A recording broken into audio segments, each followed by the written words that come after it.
Hello, नमस्कार, आदाब, सत श्री अकाल और अस्सलाम वालेकुम। मैं हूं मोहम्मद अहमद काज़मी, लेकर आया हूं आपका पसंदीदा कार्यक्रम आपके रूबरू। इस कार्यक्रम में हम आपको बहुत सी चीज़ें वो लेकर के आते हैं, वो इन्फॉर्मेशन आती है जो आपको दूसरे माध्यमों से नहीं मिलती, और आपको गोदी मीडिया तो ये सारी बातें बताएगा ही नहीं। ये आप अच्छी तरह से यकीन कर लें, और आपको यकीन है कि गोदी मीडिया से आम लोगों की सेवा तो कतई नहीं हो रही है। ये सोशल मीडिया के कुछ लोग हैं जो अपना काम कर रहे हैं। इस वक्त जो मैं बात करने जा रहा हूं वो किसान आंदोलन पर सुप्रीम कोर्ट ने किस तरह से सुनवाई की भी और नहीं भी की, बीच में छोड़ दिया, क्या हुआ, ये सब समझने के लिए मेरे साथ आज ख़ास मेहमान हैं रविंद्र कुमार जी, जो पेशे से वकील हैं, सीनियर वकील हैं, और इसके अलावा अध्यक्ष हैं राष्ट्रीय मुक्ति मोर्चा के, और वो कानून की ख़बरों को भी बहुत अच्छे से देखते हैं और हुकूमत की हरकतों पर भी नज़र रखते हैं। रविंद्र कुमार जी, वेलकम है आपका मीडिया स्टार वर्ल्ड में। आप बताइए कि ये अब से पिछले तकरीबन एक साल से अगर कहा जाए, वैसे तो 2014 के बाद बहुत से वाक़यात हुए, लेकिन सुप्रीम कोर्ट ने अक्सर सरकार के कामों को सपोर्ट किया है, और कुछ मौक़ों पर तो ऐसा सपोर्ट किया जैसे अयोध्या में, वो उसमें यानी स्पेशल राइट, अपने अधिकार इस्तेमाल कर लिए।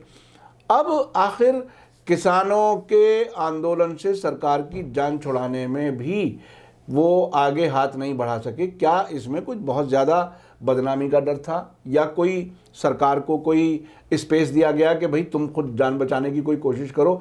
लेकिन इसके बाद भी प्रधानमंत्री जी आज तक जब हमारी आपकी बात हो रही है, वो कह रहे हैं कि अपोजिशन के लोग या कुछ दूसरे लोग भरमा रहे हैं किसानों को, और हम तो किसानों के बहुत बड़े हितैषी हैं। आप क्या देख रहे हैं? सुप्रीम कोर्ट में जो कुछ हुआ उस पर आपकी क्या राय है? सुप्रीम कोर्ट में जो किसान बिलों का मामला है, वो एक मैं पहले भी कहता था और आज भी फिर कह रहा हूँ कि नरसिम्हा राव के समय में एक नई तरीका ईजाद किया गया था भारत सरकार द्वारा, कि भारत सरकार कुछ गलत कानून पास करती थी, और पास करने के बाद अपने ही किसी आदमी से उन कानूनों को सुप्रीम कोर्ट में चैलेंज करवा देती थी। अच्छा। और वो जो पिटीशन होती थी ऐसी अधकचरी और बेहुदा होती थी कि उन्हें रद्दी की टोकरी में फेंकने लायक होती थी, लेकिन वो सुप्रीम कोर्ट में लग जाती थी। और सुप्रीम कोर्ट अंततः, चूंकि दलील भी लचर होती थी, पिटीशन भी लचर होती थी, उसमें जो मुद्दे होते थे वो भी लचर होते थे, लेकिन सारे सेक्शन उसमें लिखे होते थे कि इनके खिलाफ ये पिटीशन है। तो सुप्रीम कोर्ट अल्टीमेटली उस पिटीशन को जो है रद्द कर देती थी और कहती थी ये कानून ठीक है, ये पिटीशन जो है डिसमिस्ड। तो हमारे साथ ऐसा हुआ, कानून मजबूत हो जाए। नहीं, उससे क्या हुआ कि 1991 से लेकर 96 के बीच में नरसिम्हा राव सरकार के बहुत सारे कानून आए।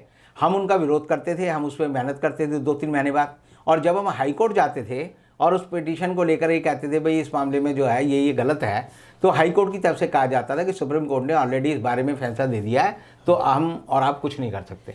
तो हमें ये समझ आया कि एक ही आदमी था, उसका नाम था अशोक कुमार सिंह, और एक बिहार का आदमी था, वो दो लोग जो है ये पिटीशन दायर करते थे।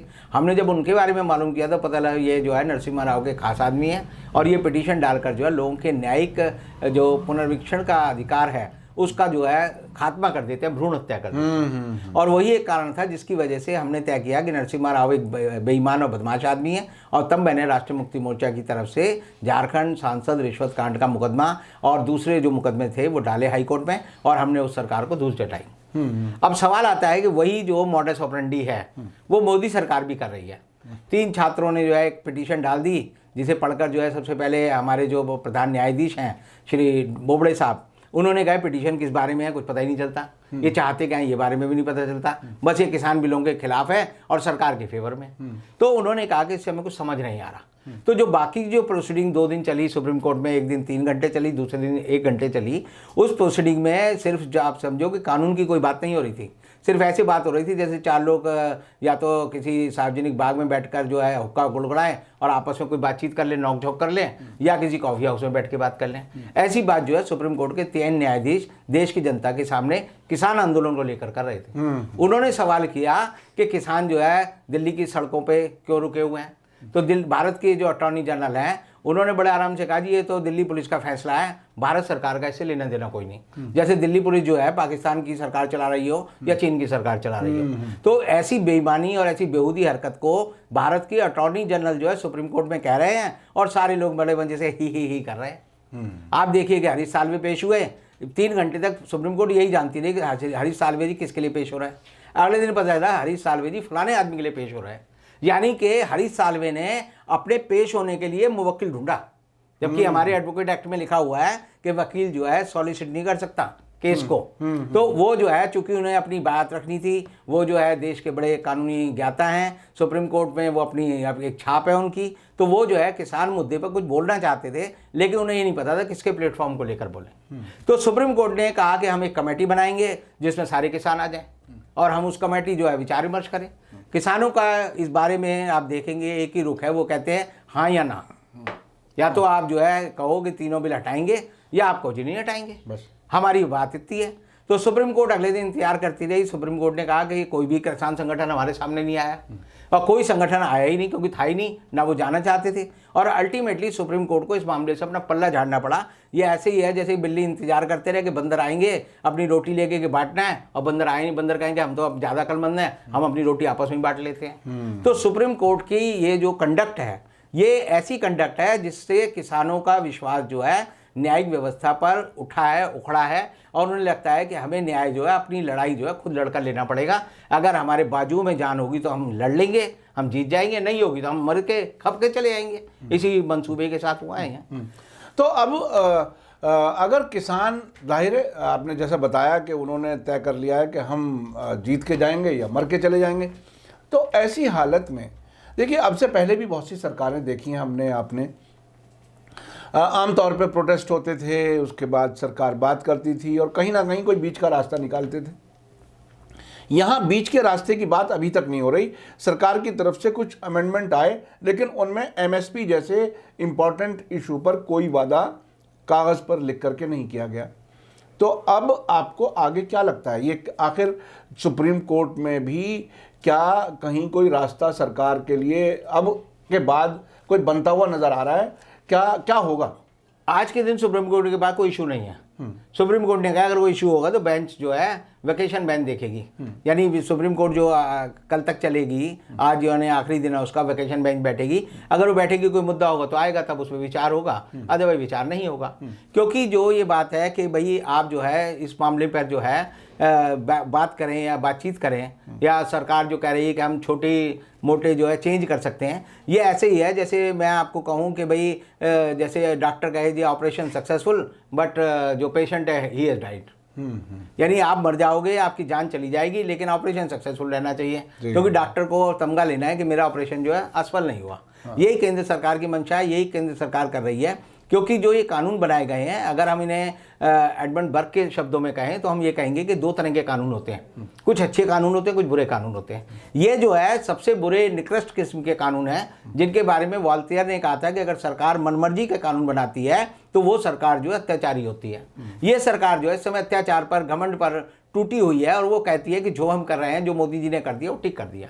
यानी ये बिल जो पास हुए हैं, ये देश के लोकतांत्रिक इतिहास के सबसे काले अध्याय में से लिखे जाने वाले बिल हैं। क्योंकि जिस तरह बिल को पास किया गया, जो पार्लियामेंट्री जो प्रोसीजर है, प्रक्रिया है, उसका जो मखाल उड़ाया गया, और आप देखेंगे कि बहस जो 17 सितंबर को जब ये बिल पास हो रहे थे तो उस समय मोदी जी का जन्मदिन था, मोदी जी को संसद में नहीं थे, मोदी जी ने ना राज्यसभा में बोला ना लोकसभा में बोला।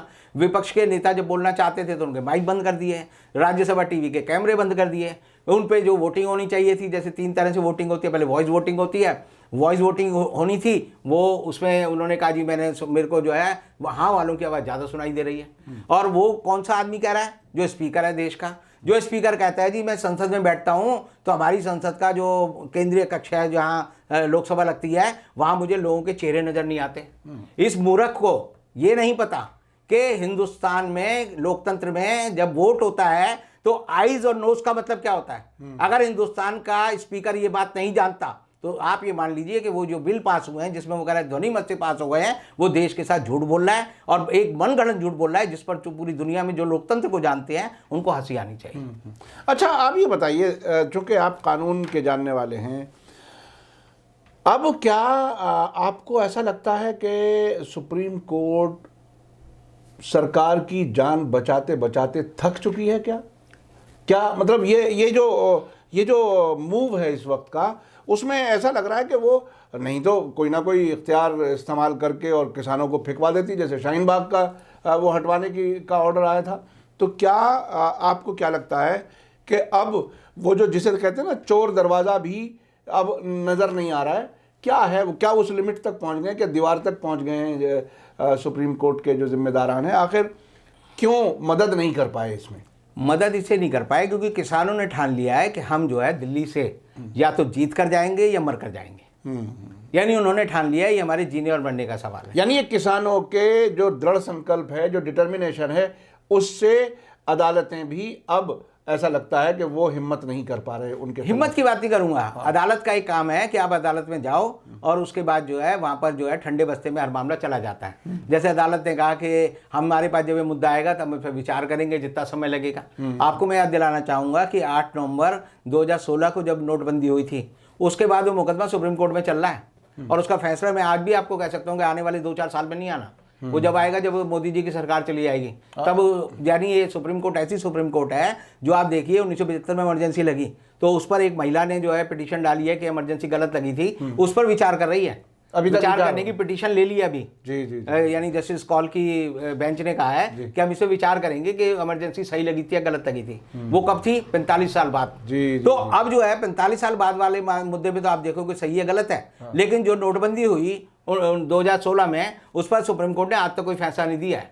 अब अगर मान लो 10 साल बाद सुप्रीम कोर्ट उस पर फैसला भी दे देती है नोटबंदी गलत थी या सही थी, जो नुकसान है वो तो मर गया, हो चुका है। जो मरीज था वो मर गया, उसके बाद आप तय करते रहो जी इसको ये एडमिनिस्टर हमने जो इंजेक्शन सही दिया है गलत दिया। तो आप देखिए सुप्रीम कोर्ट जो है एक ऐसी जगह है जहां पर जो है सारी चीज़ों को निलंबित करके रख दिया जाता है कोल्ड स्टोरेज में, चाहे वो अनुच्छेद 370 का मामला हो। आप देखेंगे 1.5 साल से उस पर कोई सुनवाई नहीं हो रही। सीए और एनआरपी का जो मामला है, नेशनल रजिस्टर ऑफ पॉपुलेशन, उसको आप देखेंगे उस पर सुप्रीम कोर्ट ने एडमिट कर लिया, फिर वो कह रही है विचार करेंगे। तो सुप्रीम कोर्ट जो है सब मामलों को लेकर जो है अपनी छाती पर रख लेती है और कहती है इनको जो है ठंडे बस्ते में रख दो, बाद में देखेंगे जब समय मिलेगा। तो जो आंदोलन की स्पिरिट है, जो आंदोलन करते हैं लोग, उन्होंने इस बार ये ऑब्जर्व किया है। ये किसान जो है आप समझिए हम और आपसे ज़्यादा समझदार हैं, हम सबसे ज़्यादा अक्लमंद हैं। उन्होंने लगातार 6-7 साल तक, और ये कहूँगा मैं यानी 70 साल से लगातार सुप्रीम कोर्ट को ऑब्जर्व किया है और उनके नेताओं ने पाया कि सुप्रीम कोर्ट में जाकर, सरकार के पास जाकर हमें जो है धक्के खाने मिलेंगे और हम सुप्रीम कोर्ट के दरवाजे के अंदर घुसेंगे तो हमें जो है धमकाया जाएगा कि तुम सीधे कैसे मुंह उठा के चले आए। तो इसलिए इन किसानों ने रणनीति बनाई है कि हम तो जी हाँ या ना, जीत या हार, उसके लिए आए हैं हम। 6 महीने लगे, साल लगे, 2 साल लगे, हम दिल्ली के दरवाजे पे आते रहेंगे, अपनी आमद बढ़ाते रहेंगे। और ये जो आंदोलन है ये रिले रेस वाला आंदोलन है। यानी गांव से 10 लोग आते हैं, वो दिल्ली में बैठते हैं, फिर उसके बाद जो है दूसरे उनके जो साथी हैं वो 10 लोग नए आते हैं, फिर ये पुराने लोग जो है बैटन लेकर उनको देकर फिर वापस जाते हैं। तो ये रिले रेस वाला आंदोलन है। अगर दिल्ली के किनारे पे मैं कहूँगी 1.5 लाख लोग बैठे हैं तो आप समझो अब तक जो है कम से कम 10 लाख लोगों ने दिल्ली के इस आंदोलन में शिरकत कर ली है अपनी शारीरिक। और ये किसान ये जान गए हैं कि अदालत हो या कमेटी सिस्टम हो या कोई भी हो, ये हमें बरगलाने वाला है। क्योंकि जिंदा और मौत का जो सवाल है, यानी अगर आपको ऑक्सीजन चाहिए, आपका हवाई जहाज जो है डूबने वाला है, गिरने वाला है, और ऑक्सीजन का मास्क है, और अगर सुप्रीम कोर्ट को कहा जाए कि मास्क गिराए ना गिराए, तो सुप्रीम कोर्ट कह सकती है 1 साल बाद गिराना है, तब तक मरीज ही मर जाएगा। तो उनके लिए जीने मरने का सवाल है। वो सारी संस्थाओं को परख चुके हैं और हर किसान जानता है कि ये हमारा दुरुपयोग कैसे करते हैं। इसलिए वो किसान जो है इन सरकारों के हर जो तौर तरीके हैं, चालबाजी है, उनको जानते हैं। अच्छा, मैं अब इसको दूसरे तरीके से कहना चाहता हूँ। ये डेमोक्रेसी में 4 पिलर कहे जाते हैं और उसमें सबसे इम्पॉर्टेंट आखिरी जो समझ लीजिए वो है अदालत और सुप्रीम कोर्ट। अगर वहाँ ये रुख है तो क्या मुल्क में डिक्टेटरशिप बनाने में अदालतें मदद कर रही हैं? इसका क्या ये मतलब समझा जाए? आप मतलब अदालत जो है, अदालत पे लोगों की बड़ी आस्था होती है। जी। लोग पंच परमेश्वर की कहानी पढ़ेंगे प्रेमचंद की, तो पंच परमेश्वर का दर्जा जो परमेश्वर के बराबर है। अदालतों को लोग जो है भगवान के बराबर समझते हैं। इसीलिए उनके सामने एक शब्द जुड़ा है, न्यायालय। जी। न्याय का मंदिर। जी बिल्कुल। Temple of justice, temple of our civil right, temple of our all wishes. लेकिन अगर उस मंदिर में आपको पता चले कि ये जो भगवान है, इसकी आड़ में जो है मंदिर का पुजारी जो है वैश्यव्रती करता है या लोगों का शोषण करता है या ये नशे का व्यापार करता है, तो उस मंदिर की मूर्ति को भी वो खंडित कर देते हैं। तो सुप्रीम कोर्ट की जो मूर्ति थी, जो बड़ा ढांचा था, edifice of our supreme court, जिसे हम कहते हैं आइवरी टावर में बैठे लोग हैं, उनको भी अब समझ आ रहा है कि लोग हमारे बारे में कैसी राय रखते हैं। और वो राय रख के उनके बाद उनको समझ आता है कि लोग जो है अब असलियत को पहचानने लगे हैं। बोलते नहीं हैं, लेकिन वो एक दूसरे दूसरे को इशारों में बता देते हैं कि एक ऐसा आदमी है। किसी लुच्चे आदमी को आप देखें और आप उसके बारे में वो बड़ा ताकतवर हो तो आप ये तो नहीं कहेंगे अबे लुच्चा आई है, आप कहोगे बस इतने में काम हो जाएगा। तो ये जो किसान है वो जानता है कि मूछ पे जब वो ताव देता है तो वो सामने वाले को बताया है कि बेटा तेरी मूछ नहीं है, मेरी मूछ है और ये मूछें ऊंची रहेंगी। तो किसान से लड़ना सरकार के लिए, किसी भी सरकार के लिए, हमारी सरकार की बात नहीं कर रहा, दुनिया में जितनी भी क्रांति हुई है वो किसानों ने की है। आप देखेंगे बोल्शेविक क्रांति जो रशिया में हुई वो जो है किसानों ने की। जो क्रांति जो फ्रांस में हुई, जो जिसे हम फ्रांस की राज्य क्रांति कहते हैं, वो वहाँ के किसानों ने की। और आप देखेंगे दुनिया में जब भी मजलूम तबका और गिरा हुआ तबका, पिसा हुआ तबका खड़ा होता है तो उसको आप जो है किसी तरह से अपनी चालबाजी से नहीं मना सकते। फिर वो जो है इस बात पे आ जाता है कि या तो राजा का सर गिलोटिन होगा, राजा का सर कटेगा, या राजा जिंदा रहेगा। तो वो जिंदाबाद और मुर्दाबाद के लिए नहीं आए हैं, वो असलियत को पहचान के अपने हक के लिए लड़ने आए हैं। और जो हक के लिए लड़ने लोग आते हैं वो जो है भेड़ की तरह नहीं होते। एक धूमिल की कविता है कि जनता क्या है, तो वो कहता है जनता एक भेड़ है जो दूसरों की सर्दी के लिए अपनी पीठ पर ऊन की फसल ढोती है। तो ये जनता को पता चल गया कि हमारा जो ऊन है इसका इस्तेमाल किसको करना है। और वो जो है चाहे नरेंद्र मोदी हो या आप कहें तोमर साहब हो या पीयूष गोयल हो या और दूसरे नेता हो, उन सबकी हैसियत पहचान गई है और इनके चेहरों से हवाइयाँ जोड़ रही हैं। वो आप देखेंगे तो इसीलिए कभी जनता के बीच में नहीं जाते। आज मैं एक इंटरव्यू देख रहा था तोमर साहब का, वो मध्य प्रदेश में जाकर एक औरत से बोले, एक औरत ने उनसे कुछ सवाल किए तो उन्होंने कहा देखो अगर आप हमारे इस बिलों के समर्थन में हैं तो आपका स्वागत है, और अगर आप बिलों के खिलाफ हैं तो उस औरत ने कहा जी मैंने तो बिल का विरोध जब आप चुनाव प्रचार कर रहे थे तब भी किया था और तब हम लोगों को बंद कर दिया गया था जेल में। तो उन्होंने कहा हाँ अगर आप बिल का विरोध करेंगे तो आपको वैसे ही बर्ताव मिलेगा, यानी आपको जेल मिलेगी, लाठी मिलेगी। यानी ये सरकार जो है लोगों को चमचे बनाकर कहेगी आओ हमसे बात करो। और आपने देखा होगा 13 जो किसान संगठन तोमर साहब से दिल्ली में मिले थे वो सारे के सारे उनकी बाद में आया कि फेसबुक पे एक तो जो है जो मोबाइल के सिम है वो बेच रहा है, एक जो है किसी दुकान पे काम कर रहा है, और वो जो है फर्जी अपना कार्ड छपवा के, फर्जी विजिटिंग कार्ड छपवा के मंत्री जी के साथ चले गए और फोटो खिंचा ली। मंत्री जी भी बड़े खुश हुए कि 13 किसान संगठनों ने हमारा समर्थन किया है। तो किसान संगठनों के जो नेता हैं उन्होंने टिकैत के बेटे ने कहा कि भाई अगर तुम्हारा किसानों ने समर्थन किया है तो तुम खुशी मनाओ, हमसे क्यों परेशान होते हो, हम तो आपके साथ नहीं हैं, हम तो यहीं के जमे हुए यहीं रहेंगे। बहुत बहुत शुक्रिया रविंद्र कुमार जी, आपने अदालतों की हकीकत भी बताई और किसानों में जो पुख्ता इरादा है, डिटर्मिनेशन जो है, नहीं वो जीतेंगे, मैं आपको कह रहा हूं। और ये बड़ी बात है, वो जीतेंगे। सरकार को इसको हारने की आदत नहीं है, वो अपने कानून वापस, उन्हें शायद ऐसा लग रहा है कि अगर ये कानून वापस लेंगे तो एनआरसी और सीए भी लेना पड़ेगा, तो ये और ज़्यादा इनके लिए मुसीबत बन जाए। और मुझे तो एक बात और लग रही है कि ये वेस्ट बंगाल वाला चुनाव जो है वो ये किसान ले बैठेंगे। नहीं किसान नहीं, वेस्ट बंगाल में जो ये कर रहे हैं सिर्फ बीजेपी के पास एक ही मंत्र है कि हिंदू मुसलमान करो, हिंदुओं को जो है धमकाओ, हिंदुओं को समझाओ कि तुम्हारी जान खतरे में है, तुम्हारा धर्म खतरे में है, तुम्हारा जो भविष्य खतरे में है, और मुसलमानों को डर दिखाकर हम सरकार जीत लें। लेकिन ये हिंदू मुसलमान की जो रणनीति है इनकी जो है ये देश को गर्त में ले जा रही है, पतन के गर्त में ले जा रही है। और हिंदू जो युवा है, आप समझते किसानों में जो सारे किसान हैं वो हिंदू नहीं है, वो सारे मुसलमान हैं या सारे सरदार हैं, सिख हैं, या सारे जो ईसाई हैं। ये जो है जो बांटने की राजनीति करते हैं उसका जो पर्दाफाश जब होता है तो सबसे पहले गला जो है उस आदमी का पकड़ा जाता है जो ढोंग करता है, जो लोगों को झूठे सपने दिखाता है, जो लोगों में अज्ञान फैलाता है। और जब ज्ञानी लोग हो जाते हैं, यानी मैंने एक देखा 78 साल की औरत जो थी, उससे वो GTV वाली कुछ पूछ रही थी, उस औरत ने वो सारे सवालों के जवाब दिए जो हम और आप नहीं दे सकते।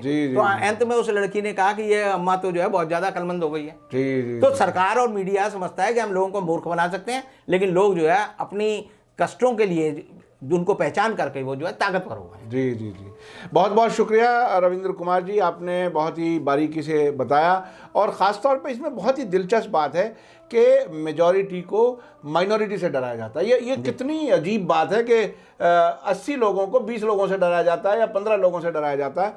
तो ये जो भक्त वाला जो फार्मूला है वो तभी कामयाब होता है जब एक तरह से नशे में डाल दिया जाता है लोगों को। बहुत बहुत शुक्रिया रविंद्र कुमार जी, आपने समय दिया। मीडिया स्टार वर्ल्ड की कोशिश होती है कि मुख्तलिफ नज़रिए, मुख्तलिफ बातें, मुख्तलिफ लोगों को आपके सामने में लाऊं, आपकी मुलाकात कराऊं और जो इश्यूज़ हैं उन्हें बेहतर अंदाज में समझा जा सके। इसी के साथ मुझे दीजिए इजाज़त। धन्यवाद, शुक्रिया।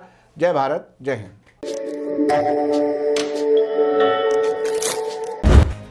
मीडिया स्टार वर्ल्ड के और वीडियो देखने के लिए हमारे चैनल को सब्सक्राइब करें और सीधे नोटिफिकेशन पाने के लिए बेल आइकन दबाएं।